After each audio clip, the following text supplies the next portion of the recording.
it's likely that the next round table, Western Guilt, will probably be in April, but it could be in May. I'm sorry about that, but I have no alternative except to announce that. Now we'll take questions from members of the audience. What you do is you raise your hand. I am a very fair-minded type of umpire. I will acknowledge you. I will not ignore you. Just be patient. You have lots of time. You have to specify which member of the panel your question is directed to. You can't just say the whole lot of them, because we only have, we don't want to be here at midnight. Keep it short, sharp, and to the point. One question per person. And you raise your hand and you come up to this mic. It's necessary you do that, otherwise your wisdom will not be recorded for posterity. We don't want that to happen, do we? Who's the first question? Your hand. Of course. It's actually addressed to everyone. No, but you can't. It is just a simple word as an answer. All the energy poverty is all related around the consensus of climate change and causing all sorts of catastrophic things. Now, just need a bit of an indication from the audience and from our panellists. In the 2013 Cook et al. Consensus study of 11,944 papers, how many papers do the audience and the panellists reckon came to the conclusion that not only were humans the dominant cause of global warming / climate change, but it is also dangerous? How many? I reckon 11,994. Zero. There was not a single paper that said that humans were both the dominant cause of global warming / climate change, and that it was dangerous, which is what predicates all of this power hikes and Kyoto and all this rubbish and cull the herds and will eventually be culling humans. Not a single paper. And even the quantified conclusions that humans were the dominant cause of global warming / climate change. Remember, this is over 20 years that they were looking at these papers. The authors claim 64, but in reality it was 42 papers out of 11,944 that even claim that human CO2 is the dominant cause of global warming / climate change. Malcolm actually might have some more details about how many actual lead authors that encompassed and who peer reviewed those papers, perhaps. Okay, I think the question is directed to you, Malcolm. I think that one was. Yes. Jim, the answer is that of the 11,000 odd, around about 42 claimed that human carbon dioxide would affect the planet and would cause danger. None of them, as Jim said, had any empirical evidence that we would do that or that we were doing it. The actual percentage, when you look at all the papers they tossed out, they started with 11,000 odd. When you look at all the papers they excluded, they came to the conclusion of 97% because they had a very narrow self-selecting range. But if you look at the actual numbers who claimed that it would be dangerous, out of the total number sampled, it's 0.3%. 0.3, not 97, 0.3. And none of them had any evidence to prove that. And Barack Obama tweeted that number, 97%, around the world. And so many other people followed it. It's a con. Thank you. Okay, now yourself, who you're directing your question to? So I guess it'll be Malcolm, but I have some things to say. Well, come on then. Malcolm, question to Malcolm. So I guess it's going to be a little bit of a convoluted question. I just want to say I respect all the speakers. I think they're trying to make the world a better place. Don't agree with all the views stated. However, my expertise is in economics and technology, so I'm not an expert on science. So from what I've heard, it seems like climate change is a thing, but potentially it's not. I'm not going to say I know the answer. So, but I think it's always important to kind of get to the truth of things. I think that's the important thing, and you certainly can't trust everything you see in the media. So, I'm very open to that fact. Now, there were a couple of things I just had to comment on. One was Craig was talking about the costs of various energy productions. So even when you have a little kind of Google, when you look at Forbes, Business Insider, or the rest, they're all talking about how renewables will be cheaper than fossil fuels by 2020. Now, another interesting thing I have to say, is, for instance, about the high cost of energy in Australia. Disgracefully so, energy should be much cheaper. We definitely have to do something about that, no question about that. So, for instance, what I find interesting is, for instance, Norway has cheaper electricity than Australia, from what you're showing. Interestingly, Norway has 98% of its energy from renewables. Is one not so. But my point is, they are renewables, and when you look at other countries like Sweden, it's almost entirely renewables, cheaper energy than us. Nuclear, heat energy, hydro, and some wind farms. So it's a combination. Anyway, a question to okay, Malcolm. It is a question. So, and I have to say, you also have electric planes already. They're also testing them in Australia. But anyway, what I want to say to Malcolm was, I'd really like to get to the bottom of the truth behind, all the climate stuff. And I guess you've had access to things that none of us have had access to. You've been able to speak to the experts, etc. But what I think would be really good is that I think that, the truth isn't out there. For whatever reason, you get... What's your question? Anyway, so what I would basically like to say is, would you be open to, for instance, I have a friend that is a real greenie, much more on the left than myself. I'm not on the left. But he's the professor of chemistry at University of New South Wales, so he's not a dumb guy. Perhaps having some sort of debate where you guys could debate about all of this, because I think it'd be really illuminating, because I know a lot of people would want to listen to that, and I think it'd be really good, because you obviously have some information that... Could we try and tee something like that up? Because I think it'd be really good, honest facts against facts. Okay, this is not just a question, it's a challenge to Malcolm. I think you're on. Just a second. I'm happy to answer that question, but Craig's going to go first because he wants to talk about hydro. Okay, this is going to be interesting. Thank you. Thanks. Don't worry, I haven't forgotten you. Appreciate the comments, and there's all sorts of speculations about what the cost of what will be in the future. The thing is, if renewable is going to be cheaper in 2020, how stupid have we been to spend $50 billion on them in the past decade? Because that's what we've done. It's been a $50 billion investment. Wouldn't have make much more sense to hold off, and we would have got so much more for a fraction of the price. And again, the reason why so many coal-fired power stations are being built around the world, these countries have done the sums. They've sat down and they've worked it out. They've worked out how you price the intermittency. And you've got to price the intermittency so you're actually making a comparison of apples for apples. On Norway, this is one of the... Every country's got to play to its competitive advantage. Now, Norway has high fjords, perfect for hydroelectricity. We are, apart from most of Australia, we're the lowest, flattest, driest continent in the world. So our country is not set up for hydro. Our hydroelectric scheme of the Snowy Hydro wasn't originally built as a Snowy Hydro scheme. It was built to help the flow of extra river from the snow down the Murray. That's what it was built for. And our hydro is actually used for peaking power. It's not used for baseload power. If you look how they actually operate it, it comes on during the peak periods of time, rather than actually whereas Norway runs at baseload. So again, there's nothing wrong with one technology against the other. Every nation plays to its competitive advantage. Norway's competitive advantage is hydro.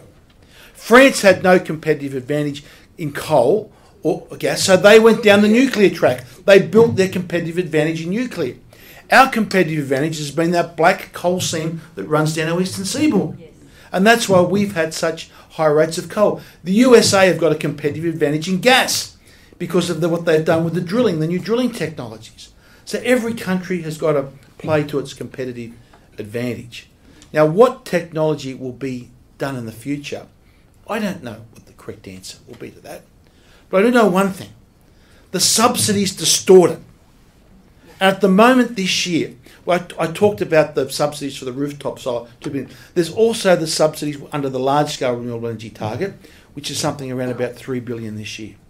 So there's $4 billion plus worth of subsidies that not only distort the market, but get added on the top of everyone's electricity price. And we often hear people say, oh yes, but there's subsidies for coal.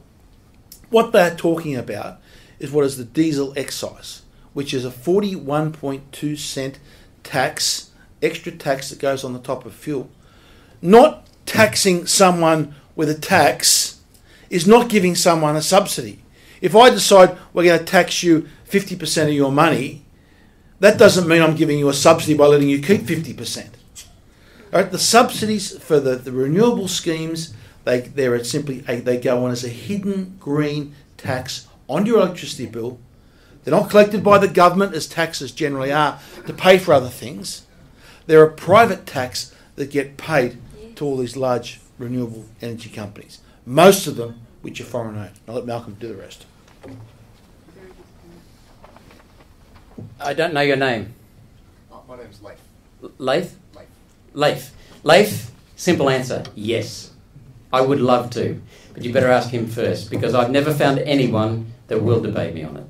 And here's the topic. The empirical scientific evidence that proves that we need to cut carbon dioxide and the corruption of climate science. I want to debate those two things. The second point is that I would assume, of course, a neutral chair and a neutral venue. I'll happily go to a university and debate the lefties, but I want a neutral venue in the sense that it is stable and conducive to proper debate. And I welcome a debate because that's the way science is meant to progress. In response to your early claims, especially the one about the 2020 prediction about renewables, that's not going to happen. No. It's fundamentally impossible. And look at the other predictions they've made this mob. 50 million climate refugees by 2005. How many have we had? None. Polar ice caps would be gone by 5 years, and that was trotted out every 5 years. Polar ice cap is varying completely normally, nothing unusual. As for hydro and Norway, Craig's already answered that. The cheapest form of electricity by far is hydro. The second cheapest, with a long way to number 3, is coal. The third cheapest is nuclear. A long, long way behind them come the intermittents. Hydro is very cheap. We can't do it in this country because we've got a bunch of lunatics in the Greens. And we've got a bunch of weak lunatics, dishonest lunatics in the Labor Party following them to get their preferences. And we've got a bunch of gutless lunatics following them in the Liberal Party to get their preferences. I'm all in favour of hydro. I'm in favour, though, wherever we can't use hydro, to use coal, because it is the cheapest other than hydro. Let me know. I don't think we'll get a debate this year because of the timing, but I'm happy to do it early next year, say February, something like that, when people come back. Yes? Now, okay.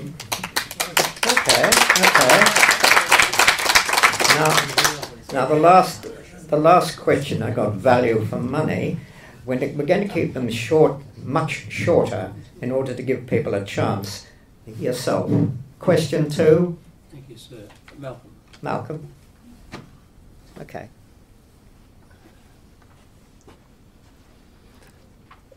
Malcolm, I suppose there are none so blind as those who will not see.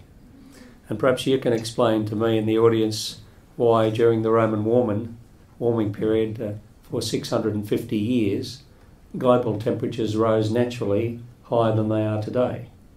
Why and that's why the Romans wore togas, incidentally, during the medieval warming period that went for 300 years, why temperatures rose naturally higher than they are today, and the Vikings were able to raise cattle and grow crops on Greenland. Then, naturally, the Little Ice Age killed millions of Scandinavians through hunger and freezing for 500 years, ending in 1870. Now, when they talk about temperatures highest ever, perhaps you can address that question, because when I look at the graphs, you can see that all that's happening is manipulation, adjustment of temperatures, and the facts are that global temperatures have not risen statistically for, I think, since 1998. Maybe you can address that. Dramatically.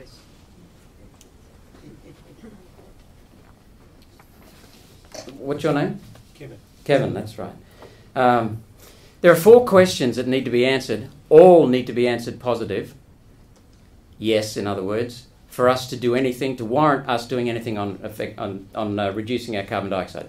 The first, remember, it was based on claims of unusual global warming that was going to be catastrophic. Then it was changed when the warming ceased. It was changed to climate change, so that every little storm now is blamed on climate, and people were terrified. So the first question is, are temperatures rising unusually, and are they continuing to rise unusually? If the answer is yes, if they're not, it doesn't matter, we'll go home. If they are rising unusually, is the level of carbon dioxide in the atmosphere driving the temperature? And if it's not, we just go home. But if it is, then we ask a third question. Is the level of carbon dioxide in the atmosphere that's driving the temperature due to our production of carbon dioxide? If it's not, we go home. If it is, then the last question is warming dangerous? If it's not, we go home. If it is, we do something about it. And we justify it, as Craig said. First question, are temperatures rising unusually, and are they rising at an increasing rate? Are they continuing to increase? You're correct. 1,000 years ago, the medieval warming period, temperatures were significantly warmer than today. That's fact. The graph was produced by one graph was produced by the United Nations Intergovernmental Panel on Climate Change in its first report in 1990, showing that the medieval warming period was warmer than today. That was removed in the next report in 1995, never to be seen again. The next thing, if you look at the graph from your perspective, I'll try and do it in reverse. If that's temperature up here and years here, we had the Ice Age and temperatures rose dramatically about 10,000 years ago, and then they have pretty much gone on a decreasing trend the whole way. We had the medieval warming period brief blimp, and then the Little Ice Age ended around 1850, and then we've had variation since. 95% of the time since the Ice Age, that's the Holocene period, 95% of the time has been warmer than today. There is nothing unusual happening. In the 1880s and 1890s in Australia, temperatures were warmer than today. The Bureau of Meteorology, here's another graph, after the 1880s and 1890s, temperatures plummeted, and then they went fairly flat to about 1910, and then they increased to 1930, 40, and then they decreased for 40 years while we went through World War II and all the massive industrial build-up. The temperatures decreased.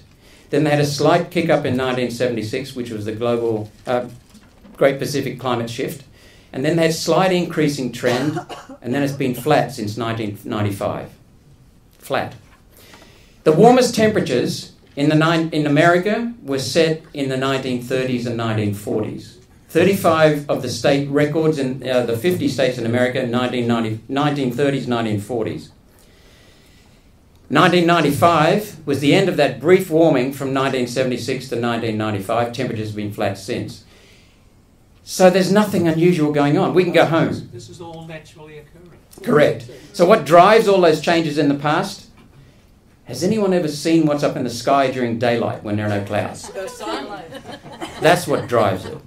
And then there are enormous interactions right around the planet, from salinity of oceans to ocean temperatures. We've got water vapor in the sky. We've got all kinds of changes going on, volcanic activity. I can't remember some of the others, but there's so many natural changes. Oscillations are huge. Yep, they're all natural. So the first question is, are temperatures unusual? No, they're not. So we go home. But let's ask the second question. Is temperature driven by the carbon dioxide level in the atmosphere? And the answer is no. There are many periods where temperatures and carbon dioxide head in the opposite direction.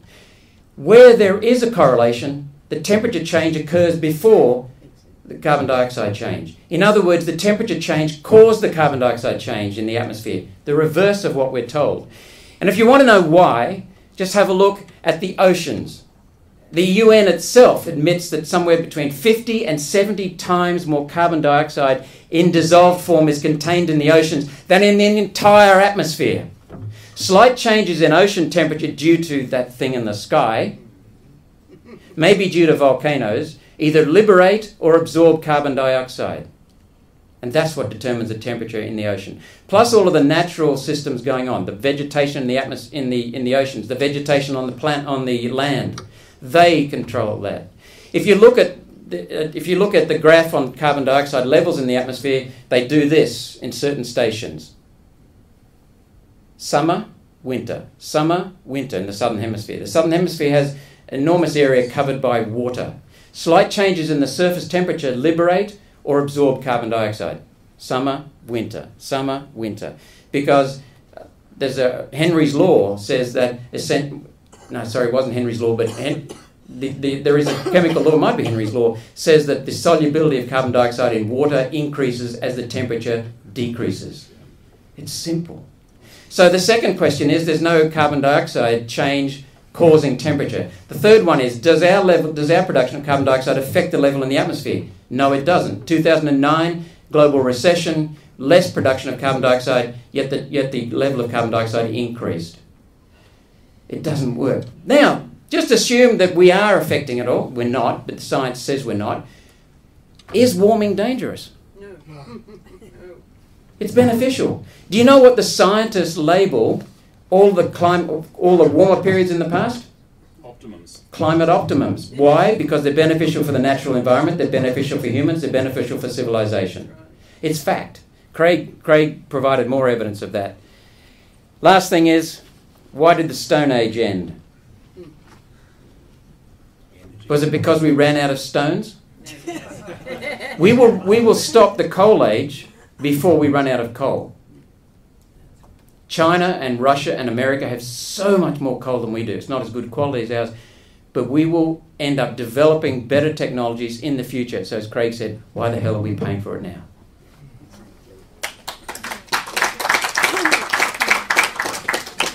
Okay, now I'll take a question directed to Sophie York now, if I may. Whose question would that be?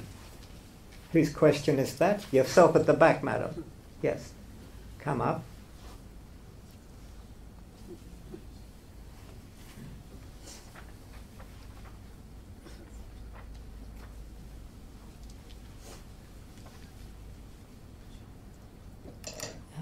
Do you know what vested interests politicians have to declare? I mean, if a politician had a coal mine, would he have to declare it? He or she have to declare it, and therefore, should politicians have to declare their vested interest in renewables? Yeah, I might say, Thank you. Well, Malcolm Turnbull did. we have a disclosure of interest form that we have to fill out. So we have to put on that basically, if we have a bank loan, who we have that bank loan from, whether it's Westpac or Commonwealth Bank, or if we have a credit card with them. Any shareholding that we have to list and detail. If we get any basically freebie over $300, we have to declare it. So, for example, if we travel overseas on sponsored travel, we have to say who paid for it and where they did.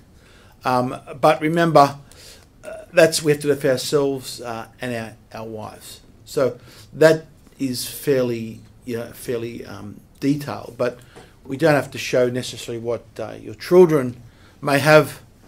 Investments in a certain company that you don't actually have to show that.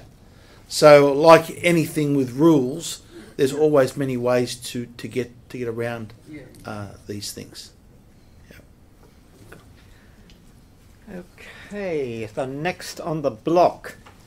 Yes, your hand was up. Directed to. I'd like to ask to the lady for something. Sophie, yes, come up.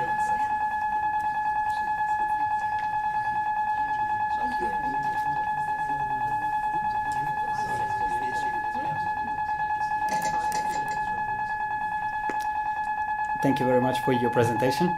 I wanted to ask you, what do you think that will happen if, let's say, we have a new government in power next year, and they go with their idea, and eventually, let's say, hypothetical future, that in 3 years' time, all of the coal plants will be shut down, and we'll all maybe get some subsidies to put the solar panels on roofs.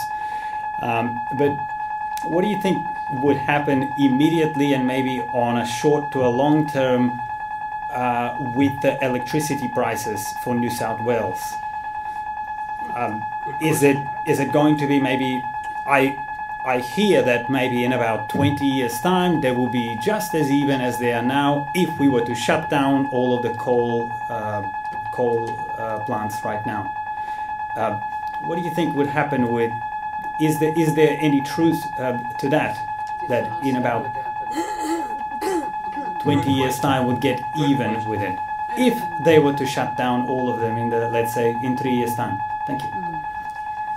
Well, it's hard to even imagine that scenario. I think it would be quite catastrophic for Australia if that was to happen. I think, sorry, the bells are keeping on going, but, well, I just hope it doesn't happen. I mean, that's the first thing. But the good news is that if the Australian Conservatives get some senators in and they hold the balance of power, we'll be able to stop these.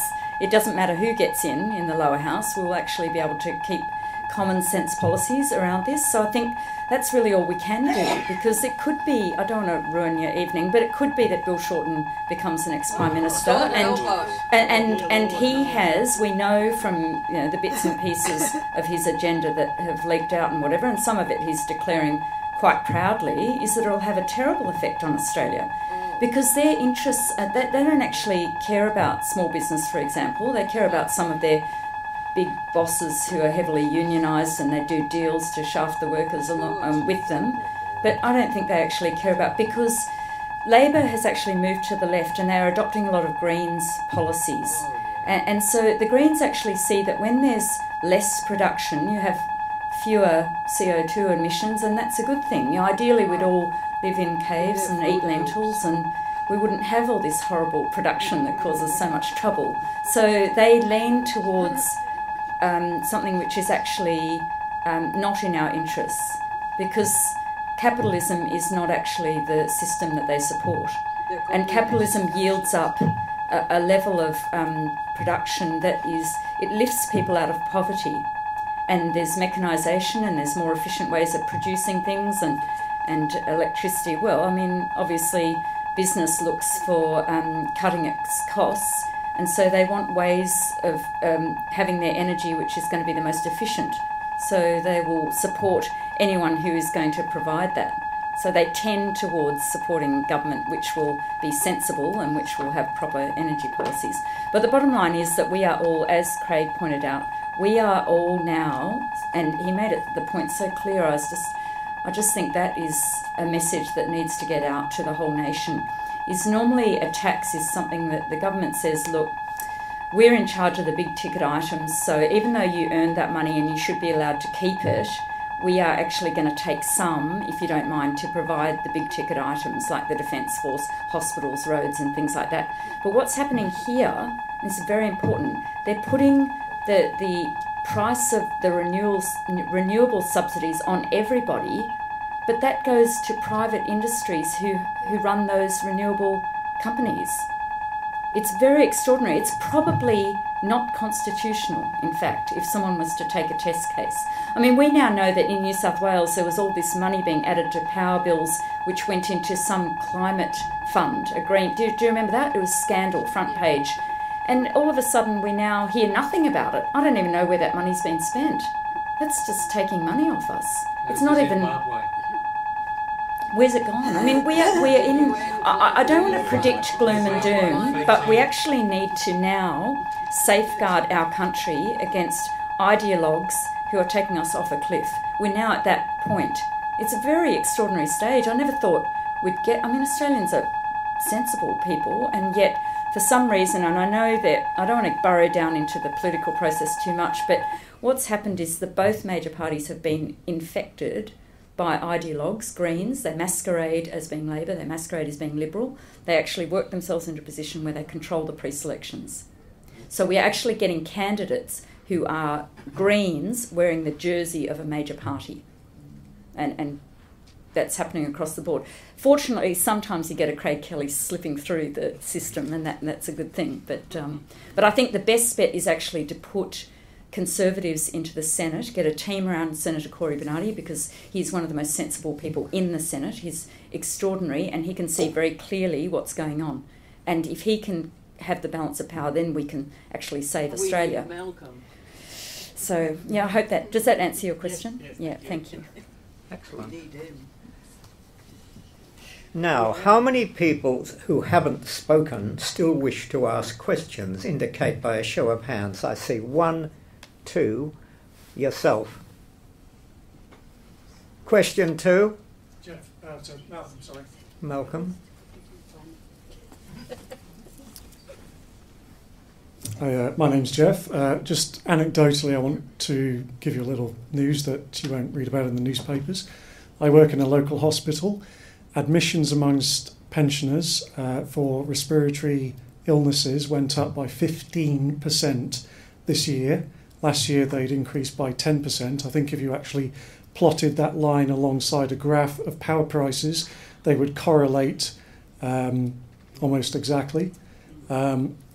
I don't know the figures, but I can assure you that some of those people who are admitted because they were pensioners will have died.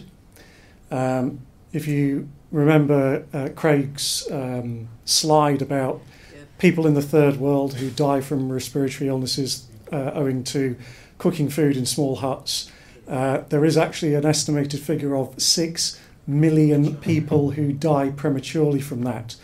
Now, just those two examples, one in the West, one in the third world, and remember we are all, not we, but this entire scam is responsible for denying effectively cheap energy to the third world. When you consider the number of people who are going to die prematurely because of this, just 70 years ago, when you killed 6 million people, we put people on trial for that. We hung them. We put them in prison. It didn't matter whether they were directly involved, whether they knew about it and were just taking orders, whether they profiteered from it. They were put on trial. Are we not long past the point where we just simply vote out these people when you consider not just the lives but also the huge sums of money, $1.5 trillion a year of our money? When are we going to start putting these people, these politicians, public servants, on trial for what they've done? Not kicking them out, putting them on trial.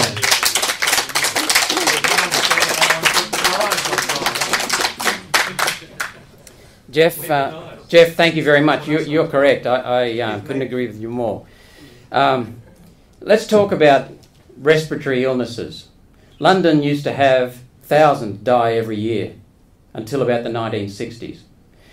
As a young boy, I read in the National Geographic in the 60s, Londoners saw the stars for the first time in hundreds of years. Why? Because the skies were clear. Why? Because of coal. From the 14th, and Bjorn Lomborg, who was a Greenpeace member until he saw that it was just a distortion, just a scam, he said that London skies were polluted from the 1400s to the 1960s, 70s because of open fires for cooking. What was the fuel? Timber initially, converted to coal. Coal in an open fire puts out a lot of particulate soot. That's what causes respiratory illnesses. And so Londoners, by cleaning up their air, by using coal to generate electricity, stopped the use of open fires. That eliminated respiratory diseases in London. Same with around Europe, all the Western countries that have been civilised for a long period. So coal was the friend of humans. It stopped respiratory illnesses. Now, when we've got pensioners who can't afford heating in the winter, then of course respiratory illnesses are going to have a dramatic impact on them. I get that. I'm not going to say any more on that. You've already said what needs to be said. In 1826, does someone know what happened just down the road here? I think it was somewhere around Martin Place. Australia celebrated the first street lamp network in this country. Do you know what the fuel was? Whale oil. Whale oil. Why? Because we use timber for cooking, heating, we use whale oil for lighting and other things. What's the best friend of the whales? Coal. What's the best friend of the forests? Coal. That's what stopped the burning of timber. That's what stopped the killing of whales. 1826. In the third world, this is a humanitarian issue, as you said and as Craig said, because in the third world they have a right to get into an advanced industrial state for all the benefits that we enjoy and take for granted. And the only way they can really get there is cheap energy. That's why they want to buy our coal. That's why they do buy our coal. But they sell their electricity far cheaper than we can here with our own coal. Why? Because of atrocious governance in the meantime, in the interim. It's a humanitarian issue. It's a health issue. The United Nations Environmental Programme was kicked off in 1972. It was initiated by a man called Maurice Strong, who became the United Nations Environmental Programme's first Secretary General. Academics and mainly politicians and career diplomats make up the top trees in the bureaucracy in the UN. All of a sudden we've got Maurice Strong. So he controlled a lot of the policies because he claimed he knew all about the environment. This is a naked push for global governance. Maurice Strong has said it. Christiana Figueres has said it. Other UN officials have said it. It's got nothing to do with climate. They've actually used those words. It's got everything to do with global governance. 1992 UN Declaration at Rio. So what we've got is the United Nations Environmental Programme cooking up things. They're the granddaddies, and specifically Maurice Strong, the grandfather of this climate rubbish. That's it. But I want to go a little bit further, because the United Nations Environmental Programme in around 76, engineered the banning of DDT, which was used to kill mosquitoes that carried malaria. I don't know how they can do this. But that caused 40 to 50 million deaths until the United Nations reversed its policy and restored the use of DDT.